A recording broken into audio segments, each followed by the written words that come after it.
I'm Tom from Do-It-Yourself Home Automation, and this is my review of the Fitbit Sense smartwatch. I've been wearing the Fitbit Sense for about 2 months now, so I have really only taken it off to charge it. I've been wearing it almost every hour of every day, and that gives me some good perspectives on this watch.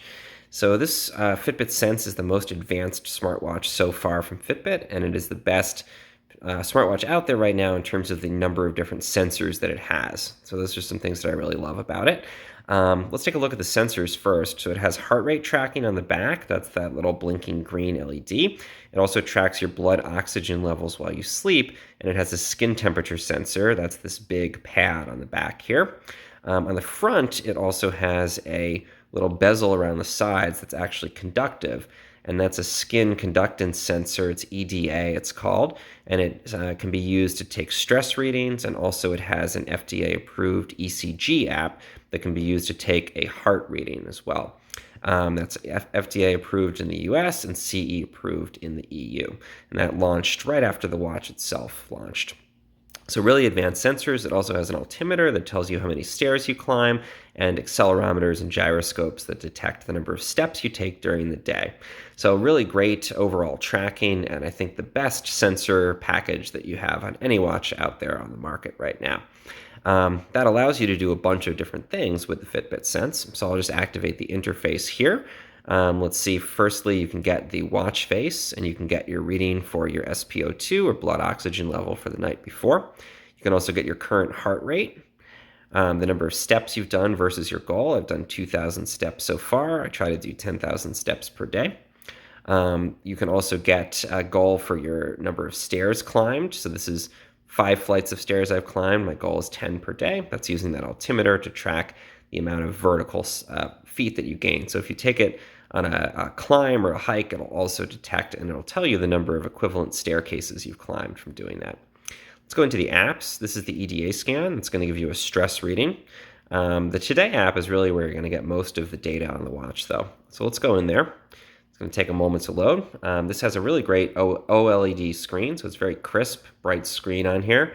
If you leave the screen on all the time, you get about 2 days of battery life. If you let the screen shut off between uses, you wake it up by either pressing the button on the side. There's one physical button on the watch. Press it on the side, or flicking your wrist up to activate the screen. Then in my experience, you get about 5 to 6 days of battery life between charges. Let's go through some of the settings on here. In the Today app, we get our number of steps, again, versus our goal. Distance, this is calculated based on your personal stride length and number of steps. Floors you've climbed.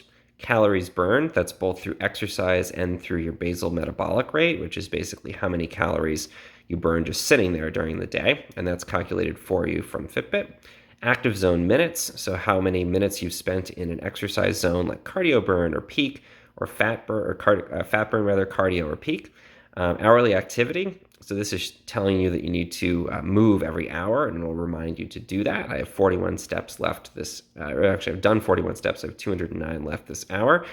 Sleep, so the watch does track your sleep. You can see I didn't sleep a ton last night, but it'll give you a number of hours and minutes there and give you a score on 1 to 100 of how good your sleep was. 78, not too bad, actually.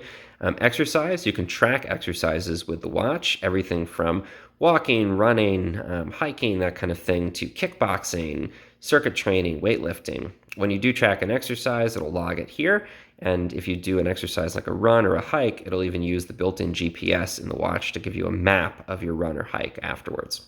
If you choose to, you can track food intake in the Fitbit app, and it'll display your calories in and calories out here, and it will also give you your heart rate for your current rate and also your resting heart rate. You can track water, and you can track your weight as well in the Fitbit app, or you can sync your weight automatically if you have a Fitbit Aria Smart Scale. Let's go back here in the app. So to go back, I'm going to try not to drop this. You just swipe from the side. To go back in the menu, we're going to swipe back again. You can see that there's a bunch of other apps. I can log exercise here. And again, there's a variety of different exercises that I can track. We can go through and see what some of those are. Interval workouts, circuit training. We can go on a bike ride, boot camp, elliptical, many different options there. I'll swipe back, and we'll keep going through here. We can set alarms, timers. We can get the local weather. You can pull up your calendar if you sync that. You can change your clock face from in here. So there's a variety of different watch faces that you can choose depending on your own style and what you want your watch to look like. Let's go back here again. You can use Fitbit Pay to pay remotely using the watch if you connect it to a wallet. So you just tap it on the reader. It's a basically contact-free option, which is nice. I use the Starbucks app to pay at Starbucks. Spotify, and then this is one thing that I really love. You can pull up Alexa, either using the app here, or I've set it up to do a long press on the side button. So let's go ahead and try that. What's the weather? You can see it's going to give me the current weather in my town, San Ramon.